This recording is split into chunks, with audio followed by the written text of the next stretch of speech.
또 현장에서 또 온라인으로 각자의 처소에서 예배의 자리를 지키는 우리 모든 성도님들을 예수의 이름으로 사랑하고 축복합니다. 지금 이 시간에는요, 역대하는 어떤 책인가 한번 살펴보고 솔로몬의 기도라는 제목으로 오늘 하나님 말씀 듣도록 하겠습니다. 옛날에 TV 프로그램인데 아실지 모르겠어요. SBS에서 하던 솔로몬의 선택이라는 프로그램이 있었습니다. 6년 동안 2002년부터 6년 동안 이렇게 진행됐던 프로그램인데 일상에서 일어날 수 있는 그런 사건 사고들 이런 것들을 드라마로 재현해 가지고 누구 잘못인가 뭐 어떻게 법적으로 될 것인가 이렇게 변호사들이 나와서 답을 주는 프로그램이었습니다. 그러니까 처음에는 좀 사람들 관심을 사야 되기 때문에 좀 코미디 같은 그런 장난스러운 질문들도 많이 나왔습니다. 뭐냐면 드라마 작가가 남자친구랑 헤어지고 나서 이제 전에 헤어진 그 남자친구와 똑같은 이름과 또 비슷한 외모로 드라마에 엄청 악역으로 나오게 해서 망신을 준 거예요.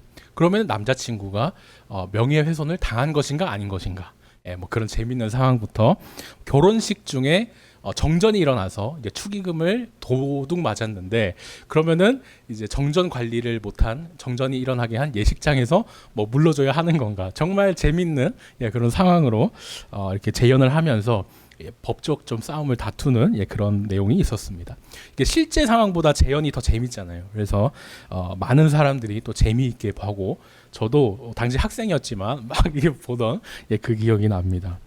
2002년 월드컵 그때쯤 맞춰가지고 정말 인기를 끌었던 프로그램인데 어느 순간 이게 확 사라졌거든요. 어떤 문제가 생겼기 때문이었는데 뭐였냐면 이제 프로그램이 조금씩 이제 인기를 끌게 되니까 이제 사람들의 눈도 많아질 것이고 이제 전과 같이 막 엄청 장난스럽게 코미디스러운 내용이 빠지게 됩니다. 그러면서 정말 진지한 이런 법 얘기를 이제 다루게 되는데요. 이제 법이라는 게 어떻습니까? 좀 불완전하고 좀 모순이 되는 잘못된 그런 법들도 많잖아요.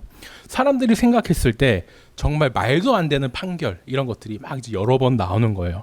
처벌 받지 않고 넘어갈 수 있는 일들, 또 너무 사람이 뭔가 불쌍했다든지 그 상황에 따라서 좀 봐줄 수도 있는 그런 것들도 우리나라 법이 이러니까 어쩔 수 없다, 엄청 강하게 악인의 편에서 이렇게 처벌을 하게 되고요. 또 반대로 악인이 벌을 받아야 되는데, 잘못해서 벌을 받아야 되는데 예전에 판례가 뭐 어떻고 저쩌고 뭐 법적으로 이렇기 때문에 처벌하지 못한다, 그냥 내버려둬야 된다, 이런 식으로 막 이런 과정들, 이런 상황들이 나오게 되니까 사람들이 현실적인 법 앞에서 너무 실망을 한 거예요. 무슨 법이 이렇냐 이러면서 프로그램을 이제 안 보게 되고 자연스럽게 이 좀 프로그램이 없어지게 됐습니다. 어떤 이제 유명한 작가분은 이 솔로몬의 선택이라고 하면 안 된다, 이 솔로몬이 성경에서 얼마나 지혜롭게 판결을 내리고 또 공의롭게 하나님 시킨 대로 이렇게 판결을 하는 사람인데 이 솔로몬이라는 이름부터 빼라, 이건 대한민국 법의 선택이지 솔로몬의 선택이 아니다 하면서 그렇게 비판했던 그런 모습도 보게 됐습니다. 프로그램은 망했지만요, 뭐 이걸 통해서 법이라는 것이 그죠, 정말 완전하지 않구나, 잘못된 법도 있고 불완전하구나 알게 됩니다. 법을 아는 사람들은 이 법을 그저 악용해 가지고 이 법 모르는 사람들을 막 이렇게 이용하거나 못 살게 구는 경우가 많고요.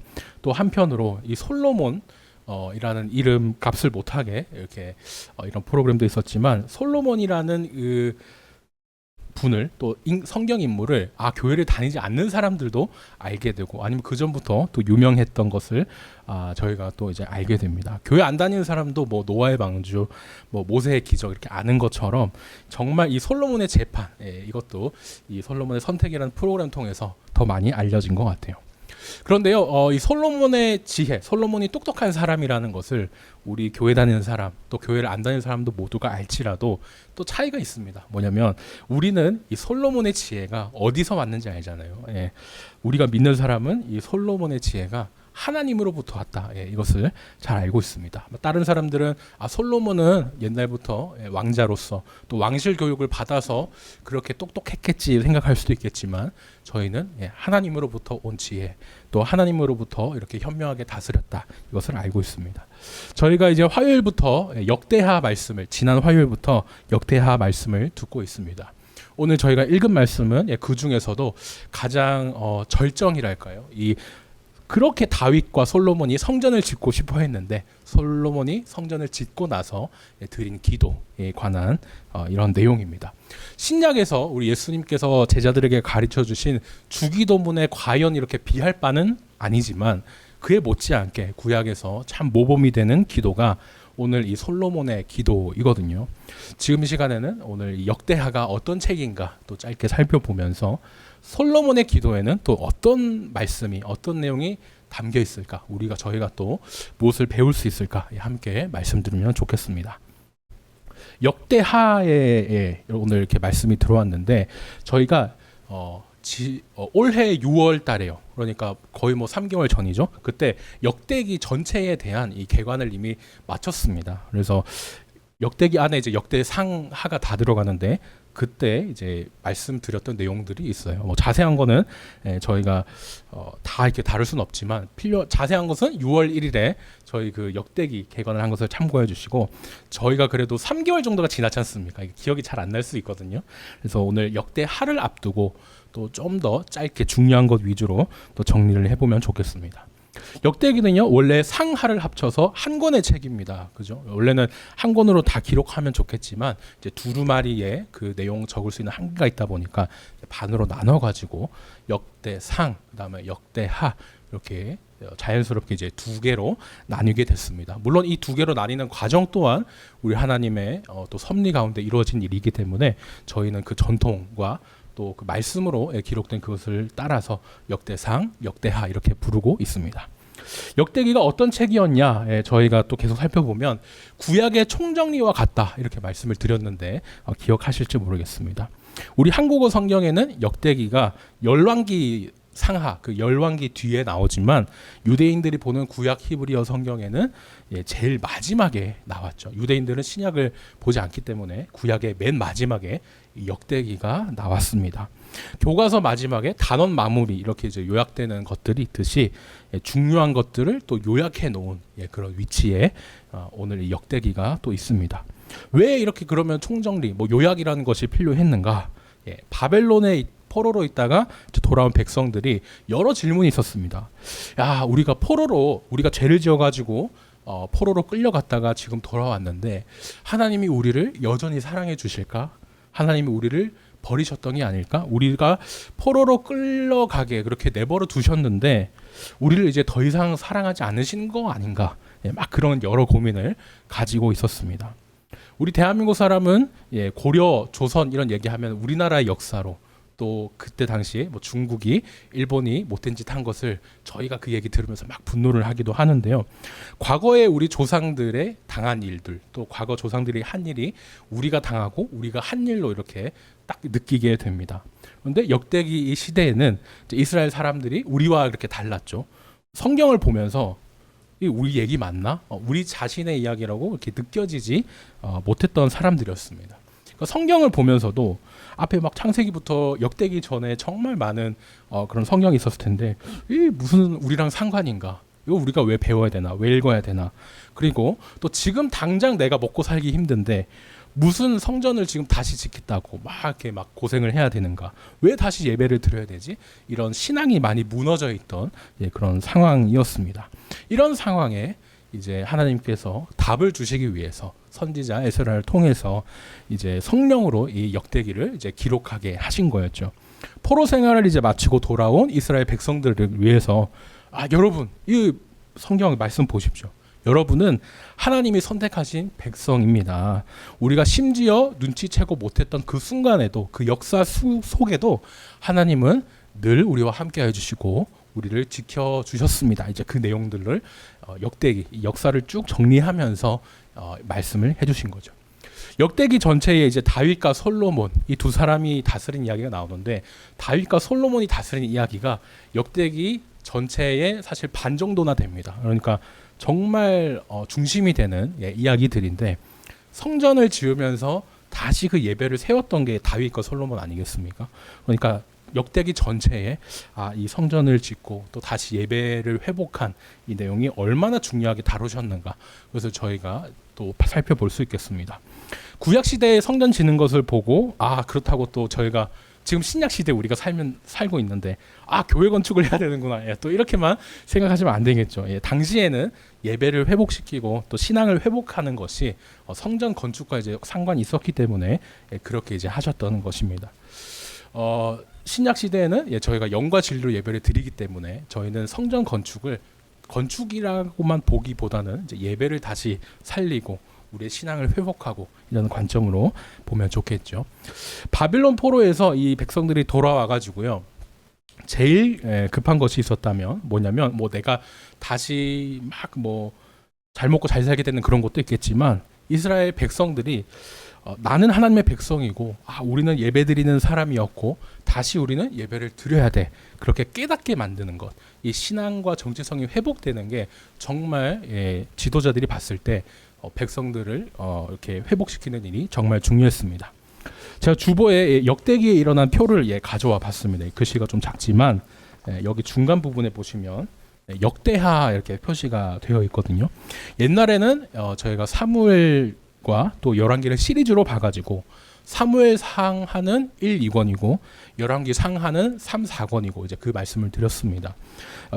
역대기를 이제 사무엘 하부터 또 열왕기 상하를 이렇게 비교하면서 있었던 모든 사건들이랄까 이런 내용들을 이렇게 이제 표로 이제 정리해 놓으신 건데요. 역대기에만 나오는 이런 사건들도 있고 또 사무엘과 또 열왕기에만 나오는 사건들도 이렇게 있습니다. 읽으시면서 참고하면서 보시면은 많은 도움이 될 것 같습니다. 다윗과 이제 솔로몬이요. 그때만 해도 이스라엘은 한 나라였습니다. 그런데 솔로몬이 우상을 섬기고 그죠? 죄를 이렇게 지으면서 벌을 받아가지고 이제 나라가 반으로 나뉘게 되죠. 북이스라엘, 남유다 저희가 편의상 그렇게 이제 부르고 있습니다. 북쪽은요 12지파 중에 이제 10지파가 이렇게 딱 넘어가고 이스라엘이라는 이름을 가져갔습니다. 그러니까 많은 인구와 이스라엘이라는 그 이름을 홀라당 이제 가져갔다면 반대로 또 남쪽은 12지파 중에 2지파밖에 없었죠. 유다 지파와 베냐민 지파밖에 없었는데 그 지파가 다스리던 곳에 예배 장소 예루살렘이 있었습니다. 그러니까 비록 12지파 중에 10지파는 다 뺏겼지만 정말 중요한 거 그죠? 예배 장소. 그다음에 유다라는 영적 장자의 그 정통성과 그 예루살렘 수도를 또 지켜낸 것입니다. 그러면 비슷하게 나눠 가졌다 이렇게 생각할 수도 있을 것 같아요. 물론 더 유다에게 예배 정통성이 있지만 그렇습니다. 물론 이제 이 두 나라 모두 재벌은 남 못 주고 둘 다 이제 죄를 지어가지고 망하죠. 북이스라엘이 먼저 망해서 아수르에 끌려가고 곧 따라서 남유다도 바벨론에게 망해서 끌려갑니다. 근데 끌려간 게 다른 곳에 끌려간 게 아닙니다. 아수르를 잡아먹으면서 큰 게 바벨론이었기 때문에 바벨론에게 망해서 남유다가 끌려갔는데 거기에 이미 먼저 망해 있던 북이스라엘 사람들이 아수르 때부터 끌려와 있었고 바벨론 포로로 사실 같이 이렇게 있게 된 것이죠. 여기에서 제가 이제 비슷해 보이는 이 열왕기와 역대기의 차이가 있습니다. 뭐냐면 열왕기는 북이스라엘이 바벨론 포로로 끌려가 있을 때 그러니까 포로 중에 끌려가 있던 북이스라엘을 위해 좀 위주로 이렇게 기록이 된 책이라면 그때 너네 왜 이렇게 벌 받았는지 알아? 왜 이렇게 너네가 끌려왔는지 알아? 하나님이 정당하게 이제 벌을 주신 것이고 회개를 촉구하는 그런 내용을 위해 열왕기가 적혀 있었다면 역대기는 반대입니다. 제가 앞에서도 설명을 드렸지만 이제 남유다와 같이 이미 포로로 이제 있다가 고향으로 돌아와서 그러니까 더 회복되고 다시 예배를 살리는 이 시점에서 주신 말씀이에요. 그러니까 열왕기, 역대기가 있다면 열왕기는 포로 중에 있을 때 쓰인 내용이고 회개하라 이런 내용들. 너네가 왜 이렇게 벌 받는지 알아? 약간 이렇게 소위 말하는 좀 정신 차리게 하는 이런 내용의 그런 것들이 담겨 있다면 반대로 오늘 역대기는 분위기가 정말 다르죠. 따뜻하게 또 위로가 있을 수도 있고 포로 후에 돌아와서 회복하고 다시 세우는 이런 관점으로 또 기록된 것이 역대기라고 하겠습니다. 역대기에서는요 이미 회개하고 돌아온 이 백성들에게 이제 회복을 말씀해 주세요. 물론 다른 이 점도 있지만 열왕기와 역대기에서 같은 점도 있습니다. 뭐냐면 바로 하나님이 이제 다윗과 맺으셨던 약속, 언약이 오늘 이제 16절에 나오는데 너희가 내 말씀을 잘 지켜서 나만 섬기면은 이스라엘 나라와 왕이 영원히 끊기지 않게 해줄게. 그 다윗과 약속했던 그 하나님의 언약, 그 약속을 열왕기 포로로 끌려가 있을 때도 믿었고, 그 다음에 역대기 포로로 돌아와서도 믿었다는 점, 그것이 그 약속을 믿었다는 점, 신실하신 하나님, 변하지 않고 우리를 버리시지 않고 떠나시지 않는다. 그 약속을 두 열왕기 역대기 모두 믿었다는 그 점이 또 같은 점입니다. 열왕기에서는요, 내 땅도 없이 막 지금 떠돌고 있어요. 막 포로 신세인데 그 중에서는 이 약속이 어떻게 됩니까? 그래, 하나님 약속해 주셨는데 약속을 안 지키시는 분이 아닌데 그래, 하나님의 뜻이 있을 거야. 이렇게 하나님 약속을 포로 가운데 이제 붙잡았고요. 역대기에서는 이제 포로로 돌아와서 하나님이 우리의 수고와 헌신 모든 것을 아치고 고쳐 주실 거야. 그때 그것을 약속하시는 대로 회복시켜 주실 거야. 그 약속을 똑같이 또 열왕기에서나 역대기에서나 붙잡게 됩니다. 이렇게 저희가 역대하를 짧게 또 정리를 해봤는데요. 내용이 그래도 어느 정도 좀 들어오시고 정리가 될 것 같습니다. 10월 끝까지 저희가 지금 오늘 9월이지 않습니까?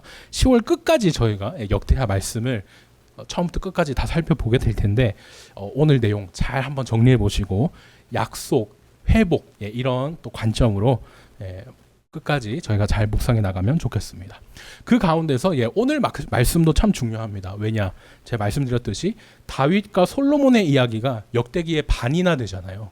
그 가운데서 정말 솔로몬도 바라고 또 다윗 때부터 바랬던 성전을 다시 짓고 나서 드리는 기도의 상황이 오늘 말씀이기 때문에 오늘 말씀도 정말 또 중요하고 잘 살피면 이것이 남은 열왕기를 읽을 때도 많이 도움이 되는 그런 내용이라고 하겠습니다. 물론 다윗과 솔로몬 이 사람이 중요한 것은 아니죠. 예배가 올바르게 세워지고 나라를 이제 다시 세우는 이런 상황에 있기 때문에 저희가 솔로몬이 하나님 우리 예배를 받아주세요 그렇게 이제 봉헌 기도를 드리는 이 모습 역대기에서 가장 중요한 부분이고 절정이구나 이것을 살펴보면 좋겠습니다. 그 전에 제가 오늘 읽었던 말씀 전부터 6장을 살펴보면요. 6장 1절에 이제 솔로몬이 성전을 이제 건축을 했어요.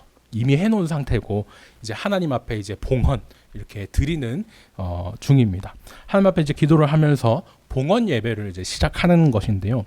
전에는 성막과 언약궤가 떨어져 있었습니다. 기억하시죠? 성막은 기본에 있었고 언약궤는 이제 다윗이 다시 가지고 와서 다윗성이 있었어요. 다윗 때 이제 언약궤는 예루살렘 다윗 성 안으로 들어왔고 성막은 기본 산당 이렇게 다른 곳에 있었다고 말씀을 드렸는데 성막이 아니라 이제는 성전이 지어진 것이죠. 제가 주보에 또 그림을 이렇게 들고 왔는데 솔로몬 성전 그림입니다. 여기 앞쪽에 뒤에 한글로도 이렇게 이제 적혀 있습니다. 안쪽에는 다시 성전 이제 그림이 있다면은 뒤에 내부에는 좀 더 이제 자세히 보이는 여기 안에 성소 안쪽 부분이 있죠. 이것을 또 묘사를 해놨는데 한번 보시면 좋겠습니다. 지금 봉헌 예배를 막 이렇게 이제 드리고 있어요. 드릴 때는 이제 성전 지성소 안에 이 언약궤가 들어가 있는 상태다. 그것을 저희가 기억하면 좋겠습니다. 언약궤가 이제 다윗성으로 들어갈 때 여기가 다윗성인데 여기가 이제 모리아산 솔로몬 성전이 있는 솔로몬 왕궁이 있고 솔로몬 성전이 있고 다윗성이 있는 이 모습입니다. 언약궤가 이제 다윗성 안으로 들어갈 때 막 다윗이 기뻐가지고 이제 춤췄었잖아요. 여기 이제 다윗성이 있고 다윗성에서 여기 안에 이제 언약궤가 있었는데 솔로몬 성전까지 거리가 500m 정도 됩니다. 500m. 그 전에는 막 이제 이스라엘 백성들이 이게 뭐요 하면서 이렇게 열다가 이제 벌을 받는 사람도 있고 그랬는데 이제는 마음대로 막 그렇게 언약궤를 옮기고 막 하는 것이 아니라 하나님 말씀대로 잘 해가지고 솔로몬이 하나님이 기뻐하시는 방식으로 이렇게 성전으로 언약궤를 이제 잘 옮겨왔습니다. 아무런 사고 없이 없었고 하나님이 정말 또 바라셨던 그런 일이기 때문에 안전하게 잘 옮겨졌죠. 모든 준비가 이제 끝났습니다. 성전에 전에는 떨어져 있던 언약궤도 다시 이렇게 들어와 있고 성전도 튀어서 여기서 봉헌 기도를 드리는 거예요. 유목민 시절에는 이 성전이 성막이었습니다. 그죠? 유목민 시절에 막 옮겨 다녀야 되다 보니까 이렇게 건물로 딱 된 것이 아니라 텐트로 돼 있어가지고 옮겨 다닐 수 있도록 장막, 성막 이렇게 되어 있죠. 그런데 이제는 이제 이스라엘이라는 나라가 다윗을 통해서 이제 온전하게 세워졌고, 온전하게라기보다는 이제 굳건하게 이제 세워졌고, 건물로 딱 세워져서 이 건물로 세워진 성전에 하나님이 함께 해주십니다. 솔로몬이 이제 성전의 가장 중요한 역할을 선포하는 거예요. 뭐냐? 주께서 영원히 계신 곳이라는 것. 이것이 영원히 계실 처소라고 이렇게 성전을 선포합니다. 하나님은요 원래 캄캄한 곳에 계시겠다고 그러셨어요. 이 캄캄한 곳이 무슨 뜻일까? 하나님께서 빛을 만드시기 전에 계셨던 그 캄캄함, 그것을 말씀하실까 싶으실 텐데 또 그것은 아니고 캄캄한 그 구름 속에 계신 것입니다. 구름이 영광을 상징하잖아요. 전에는 이제 모세가 구름이 막 빽빽하다 못해 너무 빽빽하니까 그 영광이 너무 가득 차서 빽빽하니까 빛이 차단이 돼가지고 영광에 꽉 찬 구름, 그러니까 캄캄한 구름에 하나님을 이제 만나러 갔었습니다.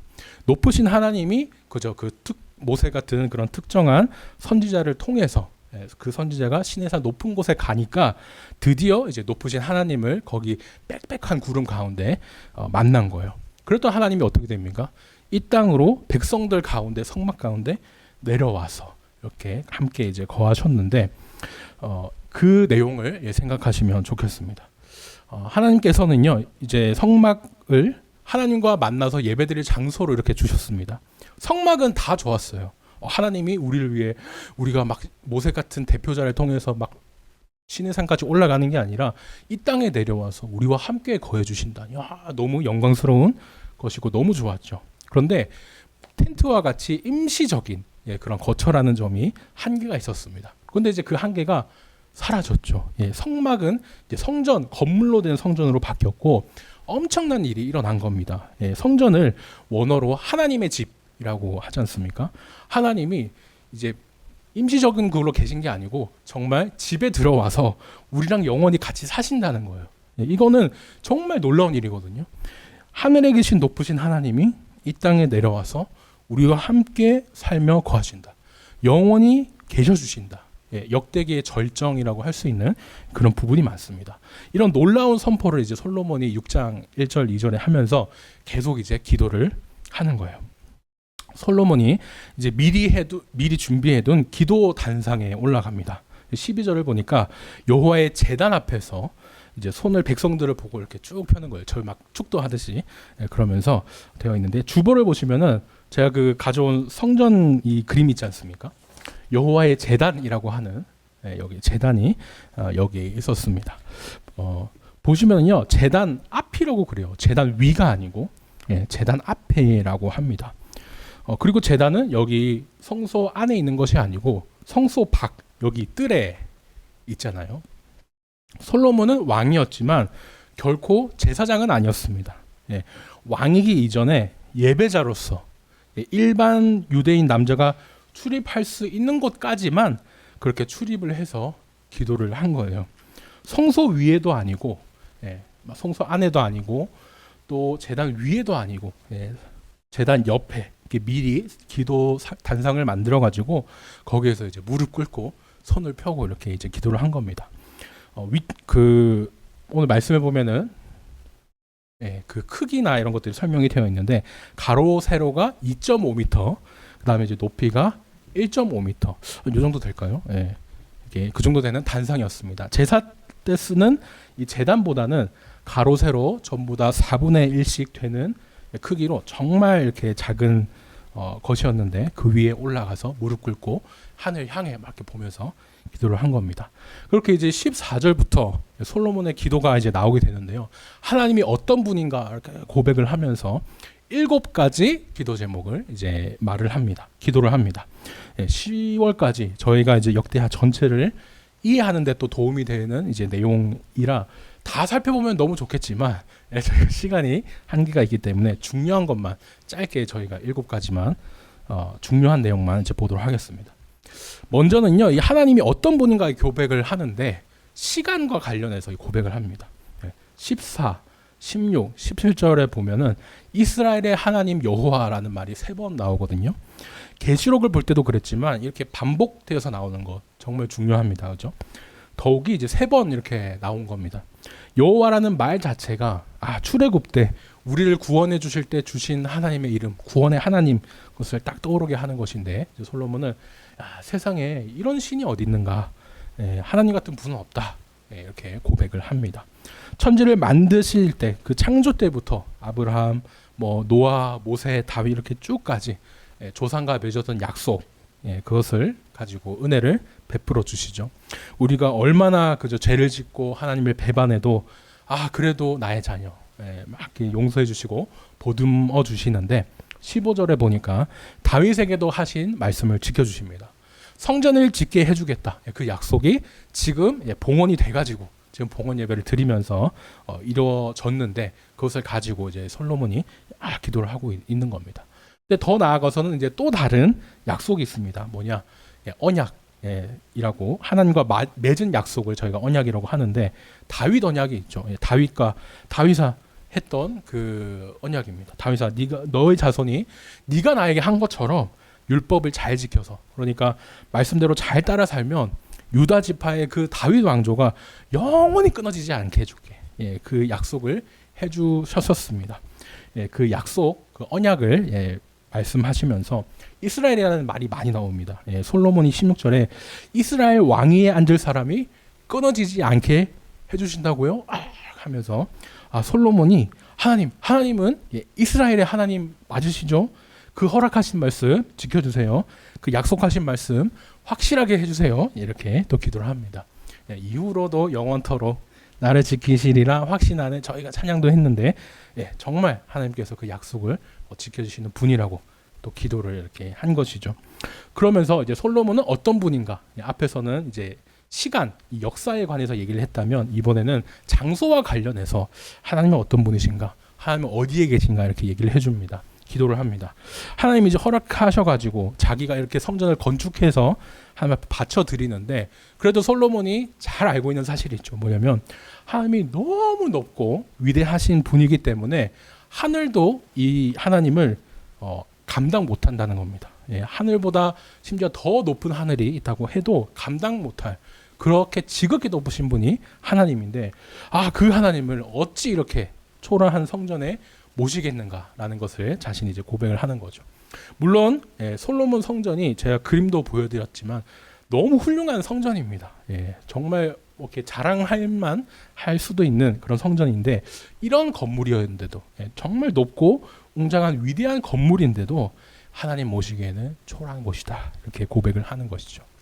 구약 시대에는요, 이제 성전 건축이 예배의 회복과도 같다고 말씀드렸습니다. 이미 구약 시대에도 이런 건물 이런 것을 얘기한 것이 아니라 이렇게 하나님을 더 중요하게, 하나님이 어디 계시는가 이것을 얘기한 것이 참 놀랍습니다.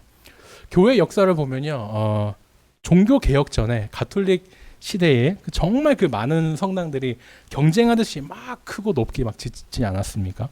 로마 바티칸에 지금도 전 세계에서 가장 큰 성당으로 유명한데 성 베드로 대성당이 있거든요. 로마 바티칸에 120년 동안 막 그렇게 이제 공사하면서 멋진 성당이 하나 있습니다. 근데 그 성당을 기억하는 사람들보다 그 성당 때문에 일어난 일을 더 사람들이 많이 기억하거든요. 뭐냐면 그 성당 때문에 돈이 많이 필요하니까 발행했던 면죄부, 그것을 사람들이 더 많이 기억하죠. 그러면서 그것이 이제 종교 개혁으로 우리 이렇게 개신교 신앙까지 이어지게 됐는데, 초대교회처럼 일반 가정집이라든지 아니면은 넓은 다락방 건물 같이 당연히 사람들이 모여서 예배할 초소는 필요합니다. 당연히 필요하죠. 하지만 저희가 정말 세상처럼 뭔가 뭐 엘리베이터 잘 돼 있는 최신 건물, 아니면 유리로 덮인 웅장한 그런 건물만 쫓는 그런 세상과 저희는 좀 많이 달랐으면 좋겠습니다. 그래서 솔로몬은 어떤 건물도, 어떤 최신 건물 아니면 좋은 건물도 하나님을 감히 모실 수 없어, 이것을 잘 알고 있었습니다. 20절에 보면요, 하나님, 그래도 우리와 함께 해주시겠다고 내 이름을 거기에 두리라 해주셨잖아요. 성막에 함께 계셔주시겠다 했는데 우리 수준에 맞춰주시고 또 땅에 있는 우리에게 낮춰주시고 너무 감사합니다. 우리는 이 초라한 성전에 하나님이 계시다 생각하면서 이제 기도를 할 테니까 하나님은 하늘에 계시니까 하나님은 하늘에서 우리의 기도를 들으고 응답해 주세요. 이렇게 기도를 합니다. 이 건물이 중요한 게 아니죠. 하나님이 함께 해주시는 그곳이 거룩한 곳이 되고 또 예배 장소가 되는 것입니다. 그렇게 이제 21절 이후로 22절부터 이렇게 총 7개의 기도 제목이 이제 자자자작 나옵니다. 기도 제목들 보시면 하늘에 계신 하나님이라 그랬잖아요. 제가 주기도문에서도 하늘에 계신 우리 아버지 이렇게 나오는데 하늘이라는 말이 정말 많이 나옵니다. 성전을 지어서 드리는데 성전 이 건물 얘기를 하는 것이 아니고 하늘에 계속 이렇게 나오는 것이죠. 하늘에서 듣고 응답해 주신다는 이 내용, 전제가 계속 이어지게 되는데 7개라는 숫자가 또 워낙 중요하기 때문에 짧게 보면요. 첫 번째 기도는 22절에서 23절까지입니다. 무슨 기도냐? 정의를 실현시켜 주십시오. 네, 이런 이제 기도예요. 고대 이스라엘은 지금 우리나라의 재판같이 막 그런 재판부가 있는 것이 아니라 왕이 다스리는 것에 사실 재판 이것도 이제 포함이 되어 있습니다. 솔로몬까지 이렇게 밑에서 이렇게 처리가 안 되면 올라오겠지만 그 전에 처리가 되면 잘 되겠죠. 감사한 일인데 정말 막 해결하기 어려운 일은 솔로몬까지 올라옵니다. 저희가 알고 있는 두 창기의 재판 누구의 아입니까? 배를 갈라라. 그 얘기도 솔로몬까지 이렇게 이제 올라왔던 것인데 우리가 재판 때 뭐 선서 이런 거 이제 하듯이 솔로몬은 재판받는 사람을 하나님 앞에서 선서하게 합니다. 맹세하게 하는 거예요. 이 사람들이 증언을 할 때 정말 증거나 증인이 있다면 좋겠지만 모자라면 정말 이 사람이 하나님 앞에서 거짓말을 하는가 아니면은 뭐 어떠한가 그것을 말하게 하고 또 거짓말을 한다면 또 증거가 없거나 한다면 하나님께서 그 재판을 책임지켜 주십시오. 그 결과를 맡아 주십시오. 라고 이렇게 또 기도를 한 것입니다. 악한 자는 죄 지은 만큼 죄값 받고 의로운 자는 억울하지 않게 갚아주세요. 이것을 이제 기도를 한 겁니다. 두 번째 기도는 24절에서 25절까지입니다. 전쟁에서 보호해달라고 기도를 합니다. 역대기를 통해서 이스라엘 역사를 쭉 봐도 그 참 죄를 지으면 전쟁에서 지는 그런 모습이 참 많이 등장하게 되는데요. 솔로몬은 이후에도 어떻게 이 나라가 될 건지 다 예상이 또 됐던 것 같습니다. 또 성령으로 하나님께서 또 말씀해 주셨을 텐데 그때마다 다시 하나님께 기도하고 또 그 죄를 용서하게 해달라고 기도를 합니다. 세 번째 기도는 26절에서 27절까지인데 땅에 비를 내려달라 그래요. 이스라엘이 있던 가나안 땅은 제가 여러 번 말씀드렸지만 기억하시죠? 하나님이 함께 하셔서 비를 내려주시면은 대박이 나는 땅이지만 반대로 하나님이 저버리시게 되면 하나님이 비를 안 내려주시면 주변의 일반 땅보다 훨씬 못한 그런 쪽박이 나는 땅이라고 하겠습니다. 이미 하나님을 그저 믿기 시작했으면은 돌아갈 길이 없습니다. 돌아가는 순간 더 큰 저주와 형벌이 또 있다는 것. 이것을 저희가 한번 생각해 볼 수 있고요. 네 번째로는 28절부터 31절까지 온갖 고통이 없기를 기도합니다. 28절 보니까 모세를 통해 이집트에 또 내렸던 재앙 있죠. 뭐 고통, 고난 이런 재앙의 대표를 이 재앙으로 이집트 때 재앙으로 많이 이제 표현을 하는데 기근, 전염병, 메뚜기, 황충들 이런 것들 저희가 계시록 때도 많이 봤던 내용이라 확인해 볼 수 있겠습니다. 이렇게 고통받을 때도 하나님 우리 각 사람의 마음을 아시니까 하나님 행위도록 갚아 주십시오. 이렇게 하나님 뜻대로 살겠습니다. 이렇게 또 이제 기도를 합니다. 정말 기도가 7제까지 중에 5가지 정말 긴데 32절부터 33절까지는 이제 5번째 기도로 이방인들에게도 우리 같은 은혜를 내려달라. 좀 놀라운 기도 제목이죠. 구약에서 이미 이 이방인과 함께 하나님 예배하게 해달라고 그 사람들이 예배드려 나오면은 은혜 주십시오. 기도를 한다는 거 놀랍습니다. 이스라엘의 여호와 하나님이라고 이스라엘의 하나님 막 이렇게 기도를 했지만 또 천지를 만드신 하나님 하늘의 하나님이시니까 이방인을 위해서도 이렇게 기도를 한 것이죠. 6번째 기도는 34절에서 35절까지 전쟁에서 승리하게 해달라고 기도를 합니다. 실제 솔로몬 때 전쟁을 해서 많이 이겼잖아요. 막 이집트의 그런 당시의 초강대국이었던 이집트도 막 이렇게 전쟁하지 않고 사이좋게 지내려고 이렇게 했던 그것도 저희가 기억이 합니다. 마지막 7번째는 36절에서 39절에 제일 중요한데 포로 생활에서 구원해 달라고 이렇게 기도를 합니다. 포로로 잡혀갔을 때와 돌아왔을 때 너무나 이 오늘 역대기 상황과 잘 이제 이어지죠. 실제 이제 포로로 끌려갔을 때 이스라엘 백성들은 자신들의 이제 잘못을 깨닫습니다. 그러면서 막 하나님께 엎드려서 용서해 달라고 이제 기도를 하는데 그때 하나님 응답해 주셔서 이렇게 이제 예루살렘 땅으로 돌아와 주셨죠. 오늘 이제 말씀을 읽은 백성들이 우리가 이렇게 포로로 잡혀갔다가 돌아올 이 내용 이것도 다 성경에 기록되어 있네. 그때부터 우리의 조상 또 솔로몬이 하나님께 기도를 했구나. 성경에 이 내용이 또 기록되어 있구나 느꼈을 것이고 엄청난 집중력으로 보죠. 자기들 얘기이기 때문에 이제 남은 역대기를 더 집중해서 성경의 이야기를 나의 이야기로 느끼면서 이렇게 받아들이고 말씀을 읽기 시작할 겁니다. 40절부터 이제 42절까지는 이제 기도를 마무리하면서 성전에 함께 해달라고 예배드릴 때 함께 해주세요라고 이제 기도를 합니다. 앞에서 솔로몬이요 하나님이 어떤 분이고 또 어디에 계시고 시간과 장소 이것을 쫙 말씀하지 않았습니까? 마지막에서는 이제 과거가 아니라 앞으로 이제 우리와 함께 해주십시오. 이것을 얘기합니다. 미래를 이렇게 보는 것인데요. 성전이 지어지는 이 중요한 순간을 과거를 정리하고 역대기이기 때문에 역사를 정리하고 이렇게 집중하기보다 앞으로를 준비하는 또 지금의 위로받으면서 미래를 소망하는 이 내용을 더 집중하고 있습니다. 저희도 그래서 오늘 이제 앞으로 10월까지 역대기를 볼 텐데 과거 말씀을 통해서 저희도 지금 위로받고 또 미래를 소망하는 이런 귀한 일이 있었으면 좋겠습니다. 말씀 정리하겠습니다. 솔로몬이 드디어 그 다윗 때부터 바랐던 성전을 건축하고요. 7가지 기도 제목으로 정말 긴 기도였는데 그것을 이제 기도 드렸습니다. 제가 입이 간질간질했는데 그냥 바로 말씀드리자면 솔로몬이 이렇게 화려하게 지었던 성전 결국에 무너졌죠. 하지만 이 기도 제목과 성전의 이 본 목적은 하나님께서 또 약속하신 대로 이루어 주셨습니다.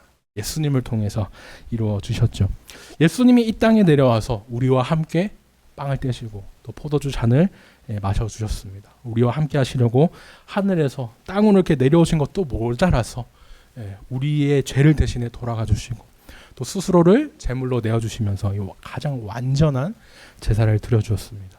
성전의 원래 목적이 하나님과 백성 사이를 이렇게 연결해 주셨던 건데 예수님께서 우리와 하나님 관계를 회복하여 주시고 또 우리의 죄를 대신 지고 돌아가 주셨습니다. 이제는 그러니까 저희가 지금 온라인으로도 예배 드리듯이 언제 어디서나 그죠? 성령 하나님을 통해서 예수님이 들어와 내 안에 계시니까 영과 진리로 언제 어디서나 또 예배할 수 있게 됩니다.